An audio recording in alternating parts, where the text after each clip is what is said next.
पहिलं मला वाटत होता की मी मोठा होऊन डॉक्टर नाही तर इंजिनियर बनीन, पण मी जसा जसा मोठा होत गेलो तसा तसा माझ्या गुबीच्या मागे ढेकले फुटायला लागले. त्याने लगेच मोठा अभ्यास पाहून माझ्या म्हणला डॉक्टर नाही इंजिनियर गांडीला पायला आउट करायला. तसा करायला का मी इकडे चोर बनून गेलो, पण डॉक्टर नाही इंजिनियर कधी वापस आला नाही. मी चोर बनलो, माझा मोठा भाऊ पोलीस बनला आणि आता आम्ही मस्त चोर पोलीस खेळतून. माझ्या भावाकडे पाहून मलाही वाटते की मी चांगला अभ्यास केलो असतो तर मी पोलीस इन्स्पेक्टर बनलो असतो, पण नाही, अभ्यास करावाच्या वक्ती माझी बुद्धी शेण कॉल गेली ना. माझा भाऊ रातभर अभ्यास करत होता आणि मी लमचा रातभर गंजी पिसत होतो. तो धावायला जात होता आणि मी टांगावर करून झोपत होतो. तो ऑनलाईन नेटवर भरत्या कधी आहेत ते पाहायचा आणि मी माकू ऑनलाईन नेटवर सटका मटका पाहायचो. रोजही लमचा 20 रुपयाचा गेम लावायचो. अजूनही 20,000 गेले पण 20 रुपये आले नाही.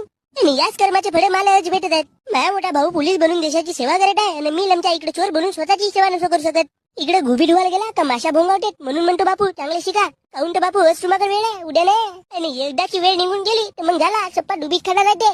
म्हणून चांगले शिका आणि संगत चांगल्या पोरासोबत ठेवा. हा झोपलाय त्याच्यासारखं नाही. हा काय म्हणलास का गाण्या भाऊ?